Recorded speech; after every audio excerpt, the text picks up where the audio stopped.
পয়লা December 1976, কনকনে শীত পুনে শহরে। রাত 8টা বাজতেই রাস্তাঘাট শুনশান। লোকজন কাজকর্ম শেষ করে ঘরে ফিরতে ব্যস্ত। খাওয়া দাওয়া শেষ করে লেপ কম্বলের উষ্ণতায় ঢুকে পড়তে পারলেই যেন নিশ্চিন্তি। শহরেরই এক প্রান্তে একটা বাংলো ছিল, স্মৃতি বাংলো। চোখ ধাঁধানো কেতাদুরস্ত বাংলো। আশপাশ দিয়ে যাতায়াত করলেই চোখ টানত। ওই এলাকায় বাংলোটার একটি পরিচিতিও ছিল। সেখানে থাকতেন সংস্কৃতের এক পণ্ডিত। শহর জুড়ে তার নাম ডাক। মান্যিগণ্যি করত ধনী থেকে দরিদ্র সবাই। সেদিনও শীত বেশ জাঁকিয়ে পড়েছে। ঘড়িতে রাত 8টা। ওই বাংলোয় রয়েছেন 5 জন গৃহকর্তা। 88 বছরের কাশীনাথ শাস্ত্রী অভয়ঙ্কর ও তার স্ত্রী 70 বছরের ইন্দিরা দেবী। তাদের 2 নাতি নাতনি, 19 বছরের ধনঞ্জয় আর 21 বছরের জয়ী, আর ওদের পরিচারিকা শকুবাই। 5 জনেই কাজকর্ম শেষ করে আরামে বসেছিলেন। খাওয়ার পাট মিটলেই শোয়ার পালা। তার মাঝেই দরজার ঘন্টি বেজে উঠল। একবার, আবার, অনবরত। তাড়াতাড়ি সিঁড়ি দিয়ে নেমে এলেন কাশীনাথ। দরজা খুলতেই সামনে দাঁড়িয়ে রয়েছে 4 জন। কোনো কথাবার্তা নয়, সোজা গলায় ছুরি। ভয়ে যেন চোখ ঠিকরে বেরিয়ে এলো কাশীনাথের। কারা এরা? কি হচ্ছেটা কি? ততক্ষণে বাঘের ক্ষিপ্রতায় তার মুখে কাপড় গুঁজে গলায় নীল নাইলনের দড়ি জড়িয়ে দিয়েছে ওরা। বন্ধ করে দিয়েছে দরজা। নিচে কিছু একটা হচ্ছে এটা বুঝতে পেরে বেরিয়ে এসেছেন বাড়ির অন্য 4 জন। কারা এরা? চেনা কেউ তো নয়। কিছু বুঝে ওঠার আগেই তাদের চোখের সামনে ধারালো ছুরির কোপে কেট ফেলা হলো কাশীনাথের গলা। বুক ফাটা চিৎকার করে উঠলেন ইন্দিরা দেবী। 4 আততায়ীর নজর এবার তার উপর।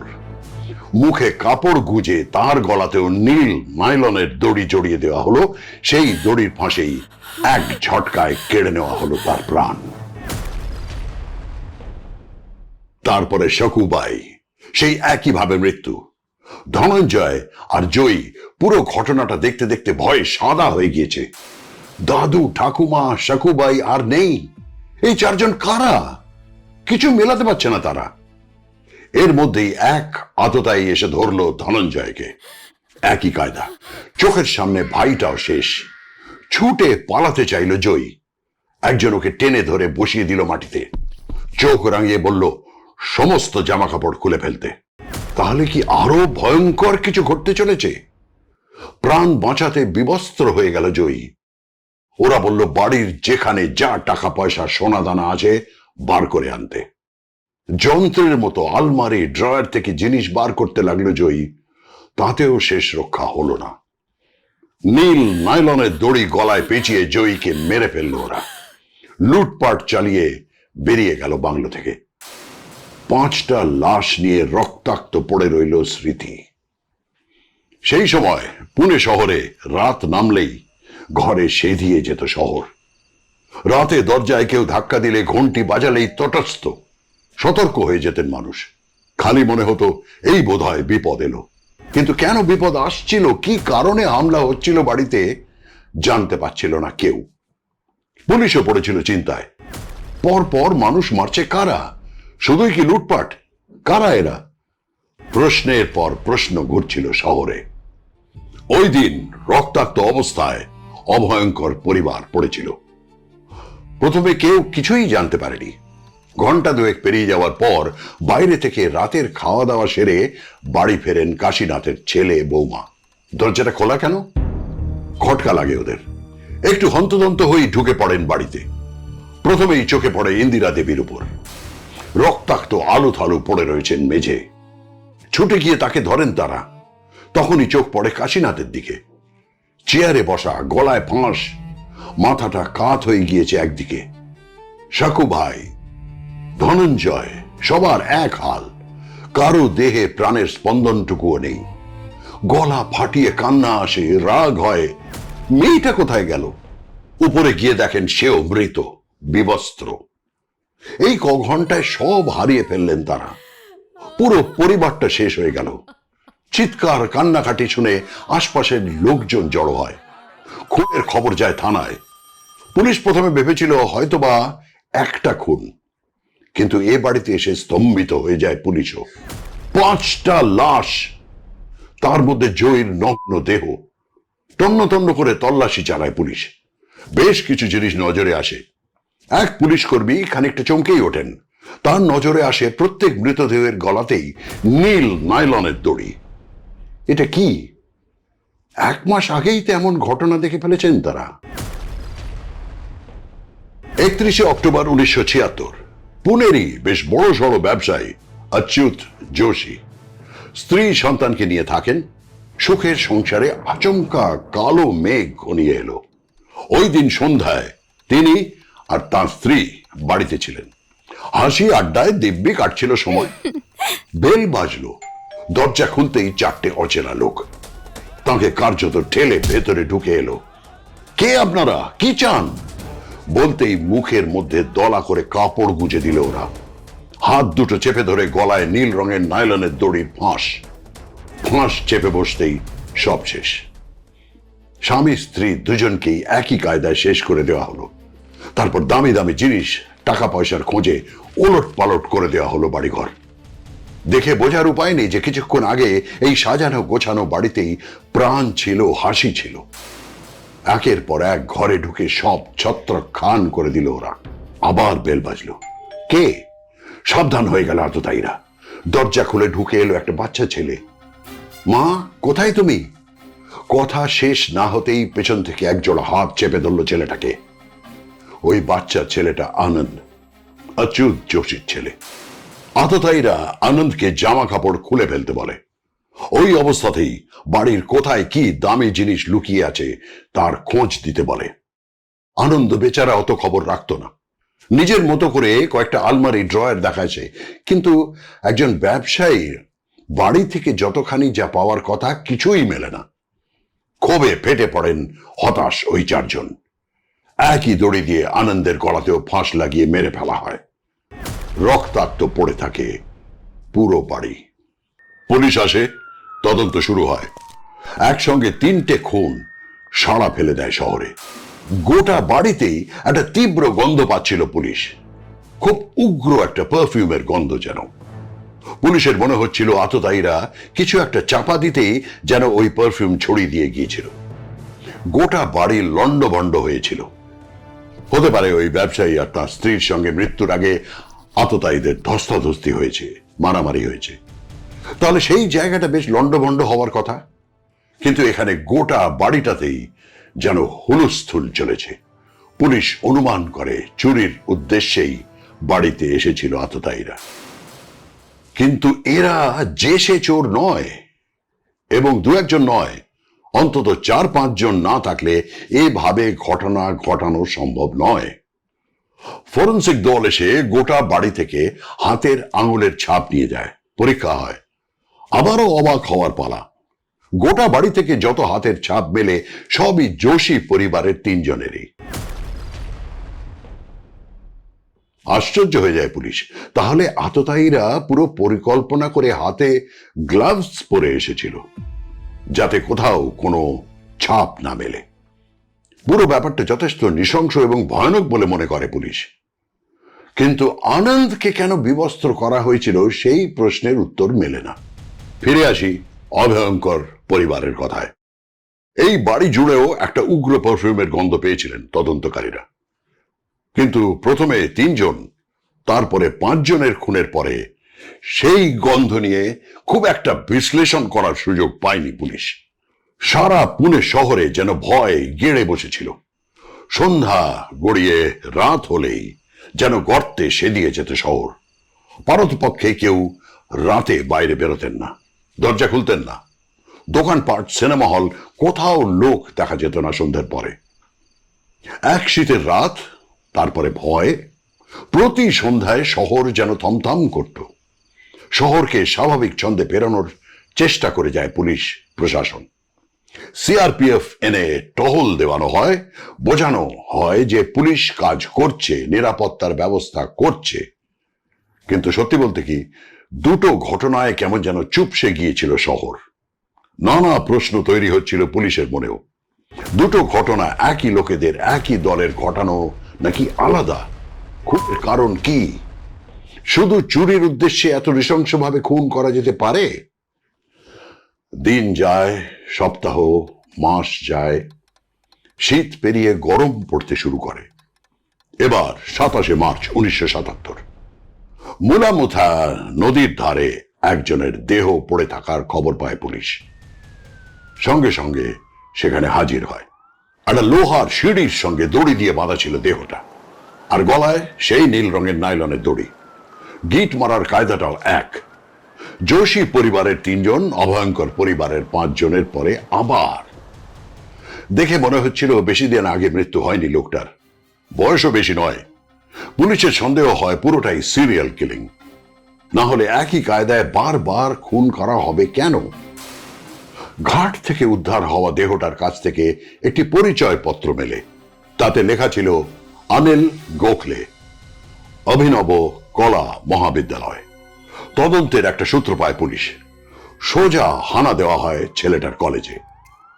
এদিকে ফরেন্সিক দল জানিয়ে দেয় 1 দিন আগেই মারা গিয়েছে অনিল। পুলিশ কলেজে গিয়ে অনিল গোখলের বন্ধু বান্ধব, কারা ওকে চিনত, সব খুঁজতে শুরু করে। অনিল কাদের সঙ্গে মিশত, কোনো শত্রু ছিল কিনা, সে নিজে কেমন মানুষ ছিল, সবকিছু খোঁজ করা হয়। তদন্ত চলাকালীনই পুলিশের কাছে একটা ছেলে আসে। নিজের নাম পরিচয় গোপন রাখার শর্তে সে জানায় অনিলকে শেষ যার সঙ্গে দেখা গিয়েছিল সে হলো রাজেন্দ্র জাক্কাল। কলেজের গেটের কাছেই রাজেন্দ্র জাক্কালের সাক্ষাৎ মেলে। পুলিশ জানতে পারে ক্লাসে নয়, দিনের বেশিরভাগ সময় কলেজের মাঠেই পাওয়া যায় জাক্কালকে। তাকে জিজ্ঞাসাবাদ করার জন্য থানায় ডেকে পাঠানো হয়।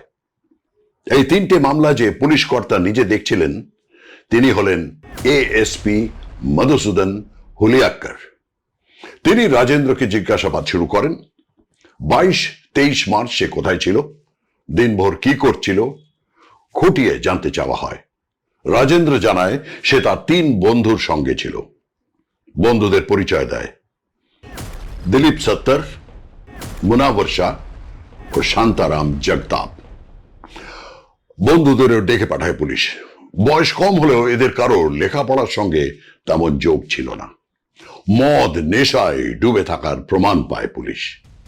জিজ্ঞাসাবাদ করা হয় ওই 2 দিন তারা কোথায় ছিল, কি করছিল, প্রত্যেকের কাছ থেকে আলাদাভাবে খুঁটিয়ে জানতে চায় পুলিশ। উত্তর মিললেও কিছু খামতি থেকেই যায়। পুলিশ বুঝতে পারে ওদের কথায় অসঙ্গতি রয়েছে, কিন্তু শুধুমাত্র অনুমানের উপর নির্ভর করে তো আর কাউকে গ্রেফতার করা যায় না। পুলিশ 4 জনকেই ছেড়ে দেয়, তবে তাদের উপর নজর রাখা হয়। কিছুদিন পরে আবারও জাক্কালকে জিজ্ঞাসাবাদের জন্য ডেকে পাঠায় পুলিশ। নানা কথা আলাপ আলোচনার মাঝে পুলিশ তাকে জানায় পুনে শহরে যা হচ্ছে তা নিয়ে খুবই চিন্তিত তারা। পরপর খুন, একই কায়দায় খুন এবং অনিল গোখলের মৃত্যু নিয়ে বিশেষত চিন্তায় তারা। এবং মৃত্যুর আগে শেষবার অনিলকে যে জাক্কালের সঙ্গে দেখা গিয়েছিল সেটাও তাকে জানানো হয়। কথাটা শুনে জাক্কাল একেবারেই ঘাবড়ায় না, বরং এমন কিছু বলে যা শুনে চমকে যায় পুলিশও।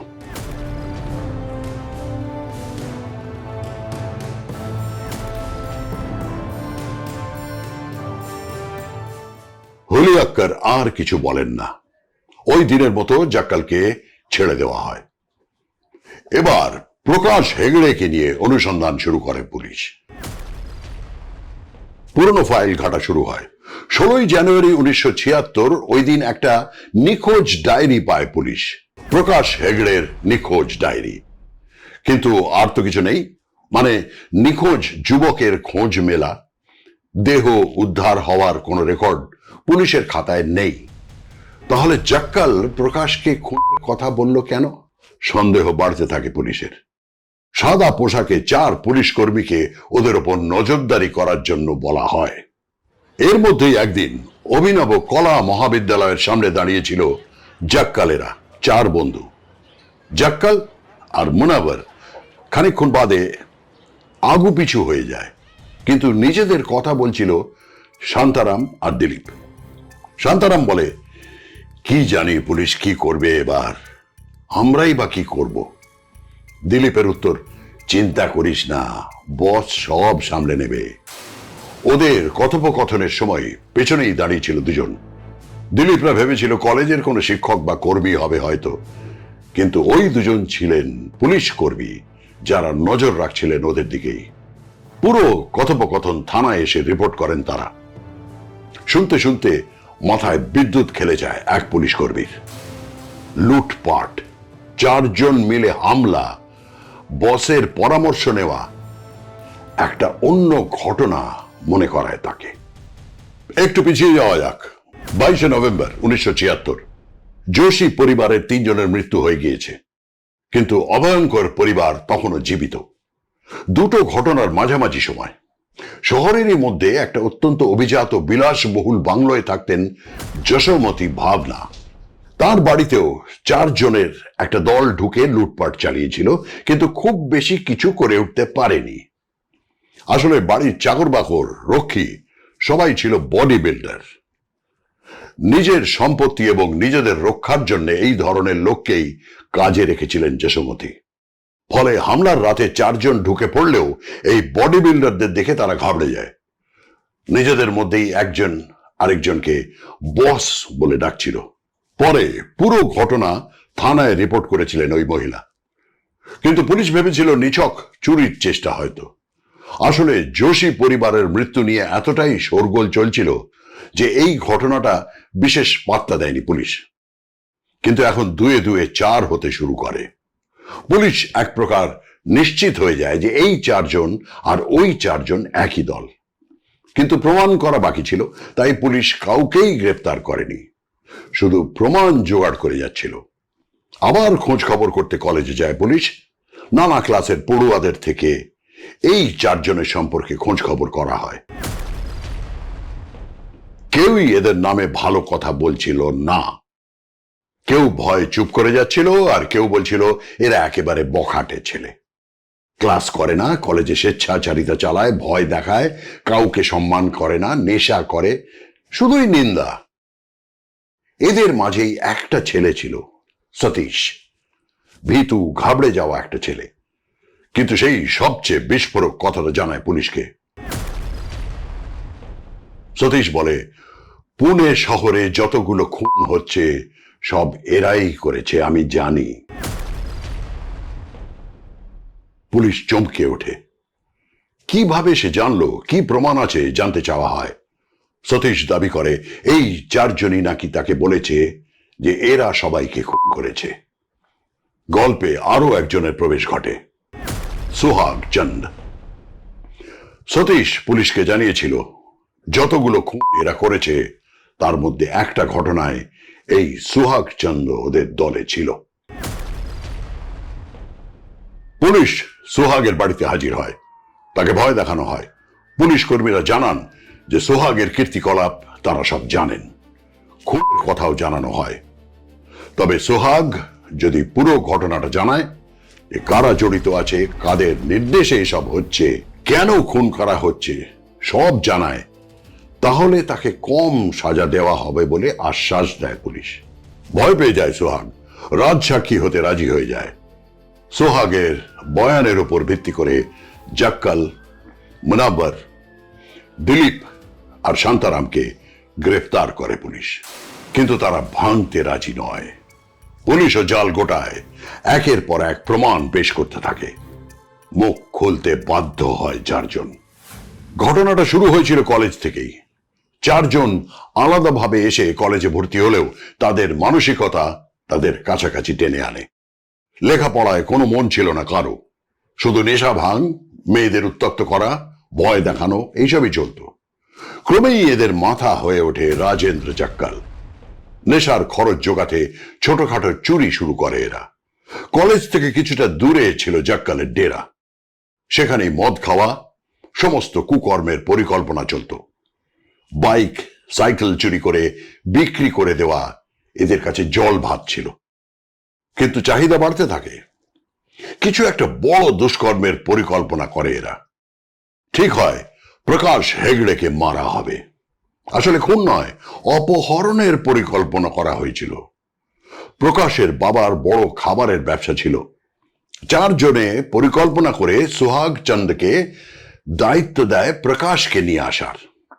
জক্কালের ডেরায় প্রকাশকে আনা হয়। চলে বেধড়ক মারধর। প্রকাশকে দিয়ে তার বাবার কাছ থেকে মোটা টাকা আদায় করাটাই উদ্দেশ্য ছিল। প্রকাশকে দিয়ে একটা চিঠিও লিখিয়ে নেয় তারা। তাতে লেখা ছিল, আমি বাড়ি ছেড়ে চলে যাচ্ছি, আমার টাকার খুব দরকার, অনেক টাকা। চিঠির নিচে প্রকাশের নামও সই করিয়ে নেওয়া হয়। প্রকাশকে মারতে মারতে প্রাণে মেরেই ফেলে ওরা। সেই নীল নাইলনের দড়ি প্রকাশের গলায় ফাঁস দিয়ে মেরে একটা বড় লোহার ড্রামে ঢুকিয়ে পাথর চাপা দিয়ে ফেলে দেওয়া হয়। যে এলাকায় ফেলা হয় সেটা ওর বাবার হোটেলের কাছেই। তখনও কেউ কিছু টের পায়নি। প্রকাশের লেখা চিঠি ওর বাবার হোটেলের বাইরে ফেলে আসা হয়। চিঠি হাতে পায় পরিবার। ছেলে বাড়ি ছেড়ে চলে গিয়েছে বলেই ভেবেছিলেন তারা, কিন্তু চিঠিটা পড়তে পড়তে খটকা লাগে। হাতের লেখাটা ছেলের, সইটাও ছেলের, কিন্তু প্রকাশ লিখেছে কেন? বরাবর কোনো প্রয়োজনে বাড়িতে চিঠি দিলে তার ডাক নাম দেবদাস বলেই লিখত যে ছেলে, সে ভালো নাম লিখতে গেল কেন? পুলিশের কাছে হাজির হন তারা। পুলিশ তদন্ত শুরু করে, কিন্তু প্রকাশের কোনো খোঁজ মেলে না। দিন, মাস, বছর ঘুরে যায় দেখতে দেখতে। পুলিশ ব্যস্ত হয়ে যায় অন্য মামলায়। জাক্কালেরাও গা ঢাকা দিয়ে হাজির হয় কোলাপুরে। সে যাত্রা বেঁচে যায় তারা। তবে অভ্যাস একবার ধরে গেলে সেখান থেকে রেহাই পাওয়া মুশকিল। কোলাপুরেও এক ব্যবসায়ীর বাড়িতে ছিনতাইয়ের ঘটনায় জড়িয়ে যায় ওরা। সেখান থেকে পালিয়ে বাঁচতে আবার ফেরে পুনে শহরে। পরপর অপরাধ ঘটতে থাকে। যোশী পরিবার, যশোমতী ভাবনা, তারপরে অভয়ঙ্কর পরিবার, তারপরে অনিল গোখলে, একের পর এক খুন চলতে থাকে। টাকা পয়সার লোভ, নেশা মানুষকে কখনো কখনো পিশাচ করে দেয়। এই 4 জন তার প্রমাণ। একমাত্র অনিল গোখলেকে ব্যক্তিগত আক্রোশের বশে মেরেছিল তারা। পুলিশ পরবর্তীতে জানতে পারে অনিলের দাদা জয়ন্ত গোখলে রাজেন্দ্র জাক্কালের সঙ্গেই পড়তেন। তাদের খুব একটা বনিবনা ছিল না। সম্ভবত জয়ন্ত শিক্ষা দিতেই রাজেন্দ্রের ডেরায় ডেকে আনা হয় অনিলকে। সেখানেই তাকে মেরে ফেলে রেখে আসা হয় ওই ঘাটে। মামলা শুরু হয়। সমস্ত সাক্ষ্য প্রমাণ দেখে 28 সেপ্টেম্বর 1978 ওই 4 জনকে ফাঁসির সাজা শোনায় পুনে সেশনস কোর্ট। হাইকোর্টে সাজা কমানোর আবেদন করেন দোষীরা, কিন্তু লাভ হয় না। সুপ্রিম কোর্টও ফাঁসির সাজা বহাল রাখে। রাষ্ট্রপতির কাছে আর্জি জানান তারা। এমনকি ফাঁসি নয়, ইলেকট্রিক চেয়ারে বেঁধে মারারও আবেদন করেন। তাদের যুক্তি ছিল, ফাঁসিতে মৃত্যুর কষ্ট অনেক বেশি। আমি সব্যসাচী চক্রবর্তী কথা বলছিলাম যোশী, অভয়ঙ্কর সহ পুনের হাড় হিম করা সিরিয়াল কিলিং নিয়ে। পুনের অভিনব কলা মহাবিদ্যালয়, প্রথম সারির আর্ট কলেজের একটি। এখানকার অ্যাডমিশন পাওয়াও 4টিখানি কথা নয়। বিষয়ের উপরেও যথেষ্ট দক্ষতা প্রয়োজন। সেই কলেজে চান্স পাওয়া এই 4 জনও আশা করা যায় যথেষ্ট দক্ষ তাদের বিষয়ে। তো এই 4 জন উদীয়মান শিল্পী এরকম হীন কাজে নিজেদের জড়ালেন কেন? শুধু টাকার জন্য?